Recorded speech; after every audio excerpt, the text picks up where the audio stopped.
50, honestly, can you tell us what happened with your former artist, Olivia? Did you lose any money in that investment? Yeah, that was a loss.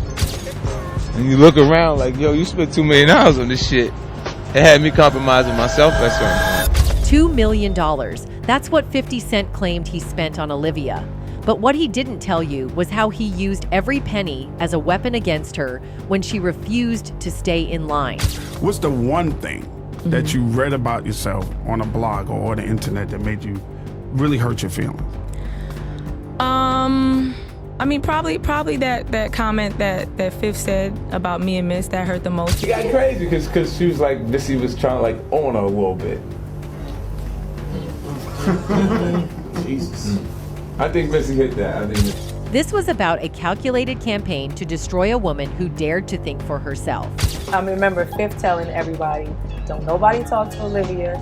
She's your sister. If y'all do, you get kicked out the While 50 Cent publicly called her his sister, he was privately isolating her, controlling her relationships, and setting her up for failure. What happened to Olivia wasn't just bad business. It was a masterclass in how the music industry systematically destroys talented Black women who refuse to be controlled. In 2004, 50 Cent was at war. His beef with Ja Rule and Murder Inc. had dominated hip-hop headlines, but Irv Gotti had one weapon 50 couldn't match: Ashanti. The R&B princess was selling millions, bringing credibility and crossover appeal that G-Unit's hardcore rap roster couldn't provide. 50's solution was ruthlessly simple: get his own Ashanti. At the peak of his feud with Ja Rule, 50 Cent signed Olivia to serve as his Ashanti. Despite being brutally dissed by 50 Cent and his associates, Ja Rule made a strong comeback in 2004, and 50 Cent countered with Olivia.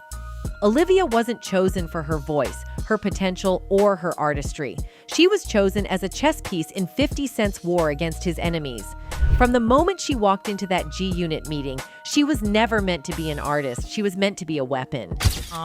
Chris Lighty calls one day. I'm at my hotel, and he's like, "Yeah, I just had a meeting with Fifth," and I'm like, "Hmm." He's like, he's really interested in signing you. And, what would you think about that? Now, mind you, I just got here. I just signed the deal at Interscope. Again, I'm like, how does that work? Olivia knew the music industry was a graveyard for artists who didn't play ball. After her turbulent exit from J Records, she was desperate for a platform that wouldn't abandon her. 50 Cent exploited that desperation perfectly. The signing seemed like a golden opportunity. G-Unit was dominating the charts, 50 Cent was the biggest name in hip-hop, and Olivia would be the first lady of the hottest label in the game. But there was a problem she didn't see coming. 50 Cent had no intention of actually developing her as an artist. That question that would define her next 2 years. Olivia was being moved around like a piece of property, shuffled between executives and labels without anyone asking what she wanted to create or who she wanted to become as an artist. I actually left J Records with an executive who wanted me to come over to Interscope with him. And I didn't know the politics behind it until I got there. When Candy Shop became a massive hit with Olivia on the hook, it looked like 50's strategy was working. The song went platinum, hit #1, and suddenly Olivia was everywhere. But here's what the industry didn't want you to know. The success of Candy Shop had nothing to do with developing Olivia as a solo artist, and everything to do with using her voice to sell 50 Cent's vision. She said, "I feel like even down to the 'I'll Whip Your Head' boy on the Get Rich or Die Trying soundtrack, I went into a different direction because I was trying to save the Olivia project. I went for Best Friend and had Olivia create a remix to it, and played that version and shot a video for it." Notice the language. I went into a different direction. I went for Best Friend. Even when talking about Olivia's music, 50 Cent made it clear who was making the decisions. Olivia wasn't an artist with agency. She was a project that 50 was managing.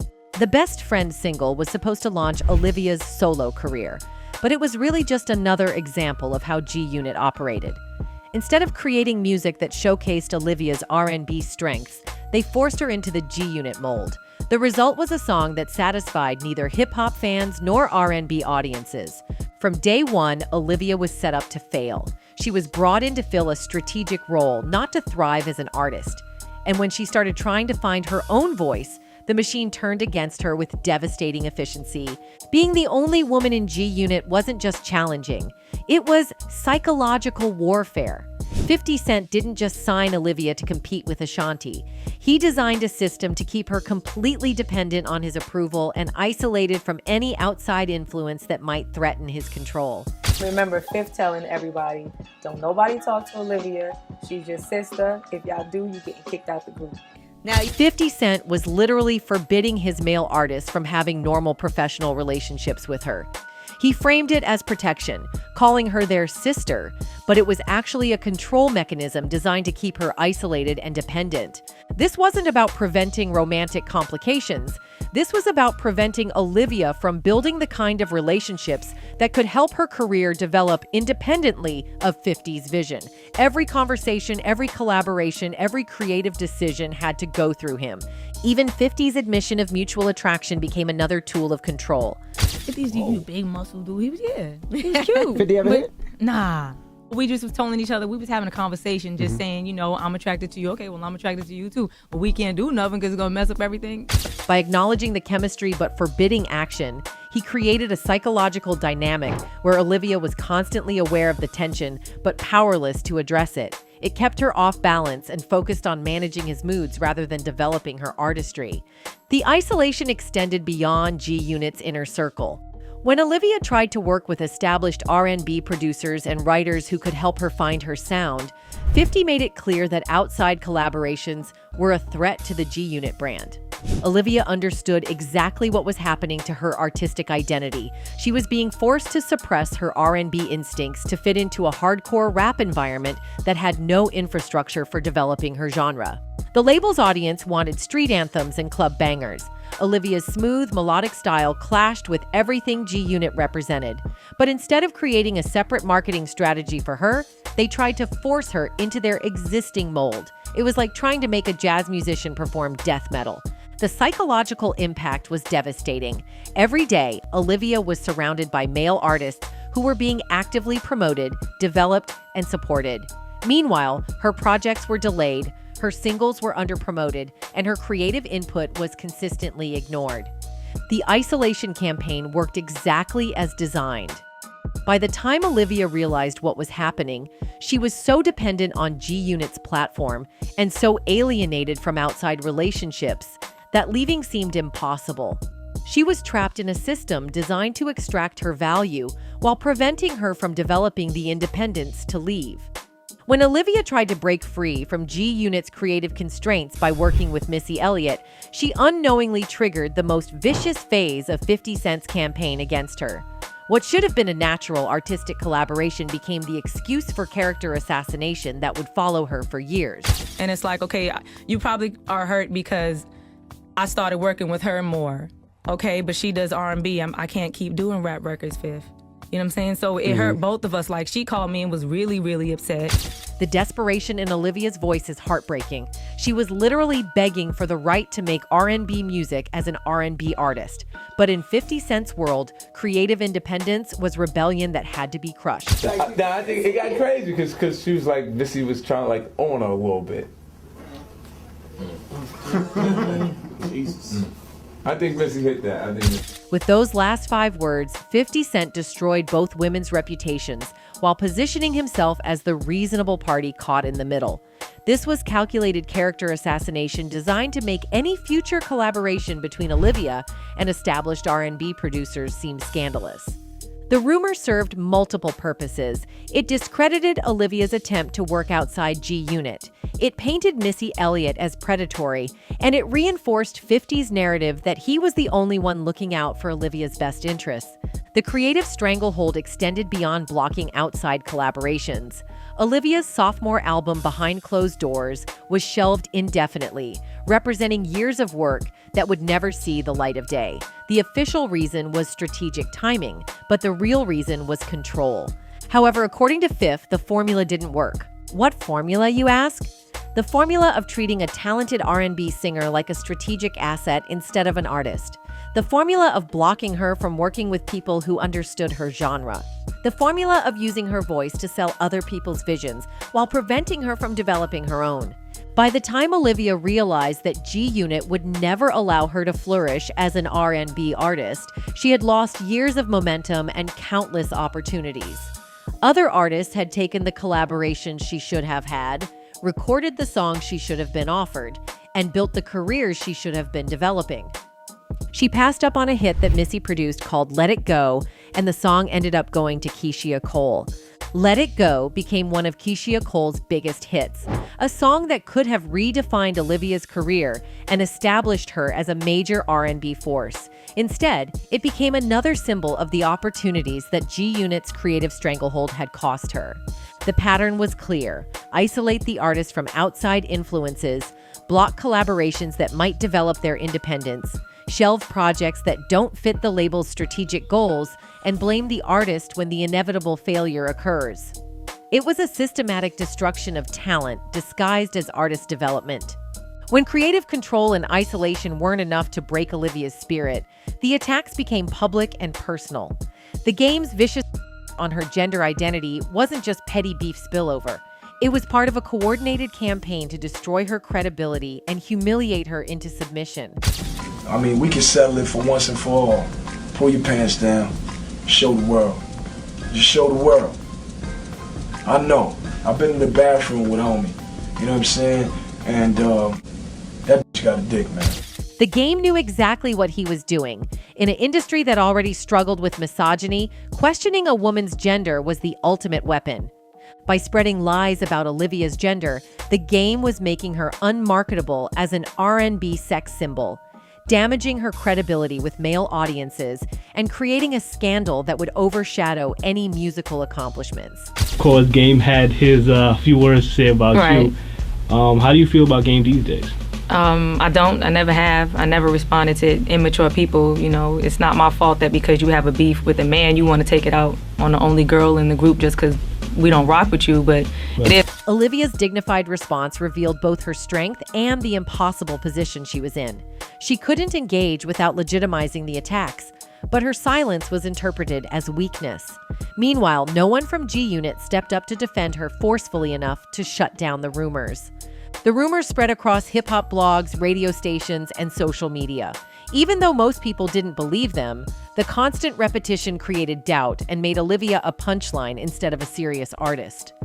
The psychological warfare extended beyond the game's attacks. Olivia found herself trapped in a web of industry politics that made normal professional relationships impossible.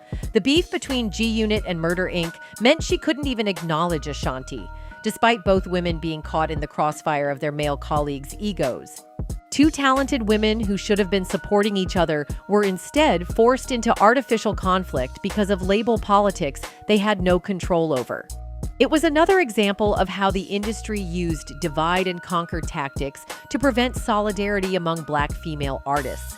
The public humiliation campaign created a toxic environment where Olivia was constantly defending herself instead of focusing on music. Every interview became about addressing rumors.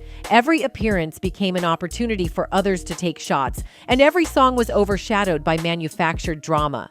The public attacks weren't random hate. They were strategic moves designed to make Olivia grateful for any protection 50 Cent offered while destroying her ability to function independently. It was psychological abuse disguised as industry politics. The damage was cumulative and devastating. By the time Olivia left G-Unit, she wasn't just dealing with a stalled career. She was trying to rebuild a reputation that had been systematically destroyed by people who were supposed to be on her team. The public humiliation campaign revealed the ugly truth about hip-hop's treatment of women. They were valued only as long as they stayed in their assigned roles. The moment Olivia tried to assert creative independence, she became a target for destruction. After surviving the psychological warfare and public humiliation of her G-Unit years, Olivia thought her worst battles were behind her. She was wrong. The most devastating betrayal was yet to come, and it would arrive wearing the face of friendship through her relationship with Rich Dollaz. Rich positioned himself as Olivia's savior after G-Unit, the manager who would finally give her the support and direction she needed. But those services came with a price Olivia didn't know she was paying until it was too late. Right now, you broke my heart. I was so disappointed. Money. How did I? The money that we made from December and walk away. What money did you not get from December? Wow. I got the printout from TuneCore. The pain in Olivia's voice revealed that this wasn't just about money. It was about the destruction of trust with someone she considered family. Rich hadn't just stolen from her, he had betrayed a relationship built on mutual struggle and shared dreams. The financial betrayal was particularly devastating because of how it was discovered. Olivia didn't find out about the missing royalties through normal business channels. She learned about it from lawyers who revealed that Rich had been collecting money from her biggest independent hits without her knowledge. When confronted about the theft, Rich defended his actions by claiming Olivia was only entitled to performance royalties since she didn't write on the records, dismissively asking what she was entitled to beyond the hundreds of thousands of dollars she made performing the songs on tour. Rich's defense revealed the sophisticated nature of his theft. He wasn't just taking money, he was restructuring deals to legally justify keeping royalties that should have gone to Olivia. It was the kind of financial manipulation that required intimate knowledge of music industry contracts and deliberate deception. Olivia later revealed that learning about the lawyer's findings hurt her to her core because she had considered Rich her brother. She couldn't understand how he thought he was entitled to all the money from their collaborations, finding his justification completely senseless. This wasn't a business partnership gone wrong. This was family betrayal. Rich had positioned himself as the one person Olivia could trust after years of industry manipulation, then used that trust to steal from her more effectively than any corporate executive ever had. The December and Walkaway singles were more than just songs. They were Olivia's proof that she could succeed independently. They showcased her real vocal ability and connected with audiences in ways her G-Unit material never had. Rich's theft wasn't just financial, it was stealing her confidence and momentum at the moment she was rebuilding her career. He later said, "Financially, this ish put such an effing strain on me for the 4 years. Why am I going to tell you that? You my sister." The same language 50 Cent had used to justify controlling her at G-Unit. The pattern was clear. Predatory men in the music industry used familial language to justify exploitation while positioning themselves as protectors rather than predators. Rich's focus on reality TV drama over artistic development added another layer of betrayal. Instead of building Olivia's music career, he was prioritizing sensationalism and manufactured conflict for love and hip-hop storylines. He was profiting from her talent while destroying her artistic credibility. The constant push for drama left her feeling alienated and ultimately led her to fire Rich as her manager. By the time Olivia discovered the full extent of Rich's financial manipulation, she had lost years of royalties and momentum. The singles that should have launched her independent career had instead become sources of trauma and legal battles. The financial betrayal was the culmination of a decade-long pattern. Powerful men in the music industry positioning themselves as Olivia's saviors while systematically exploiting her talent, trust, and resources. Each betrayal left her more vulnerable to the next predator in line. When Olivia joined Love and Hip Hop in 2011, it seemed like the perfect platform for artistic redemption. Reality TV was becoming a powerful tool for musicians to connect directly with audiences and control their own narratives. Instead, it became another carefully constructed trap designed to exploit her desperation while undermining her credibility as a serious artist. Olivia was trapped in an impossible cycle. She was working harder than ever, creating better music than she had at major labels, but the Reality TV Association made industry professionals dismiss her as a serious artist. The show's format created a devastating catch-22. To get screen time and stay relevant, cast members had to provide drama and conflict. But for an artist trying to rebuild professional credibility, that same drama made it impossible to be taken seriously by radio programmers, booking agents, and collaborators. But if you got somebody like Rich representing you at this point in the game, nobody's gonna take you serious. I mean, I'm saying I know that from being on the inside. Like motherfuckers is like, I don't fuck with that nigga Rich, so they don't fuck with Olivia. Truth be told, DJs, program directors, they don't take it serious. They look at the industry insider's brutal assessment revealed how reality TV associations destroyed professional opportunities. DJs and programmers weren't just dismissing Olivia's music, they were dismissing it specifically because of her love and hip-hop connections. Olivia understood the game perfectly, but understanding it didn't make playing it any easier. she was constantly pressured to manufacture drama, engage in pointless conflicts, and prioritize entertainment value over artistic integrity. Every refusal to play along reduced her screen time and relevance. The psychological impact was devastating. After years of being controlled by record labels and managers, Olivia thought reality TV would give her direct access to audiences. Instead, it created new forms of exploitation disguised as empowerment.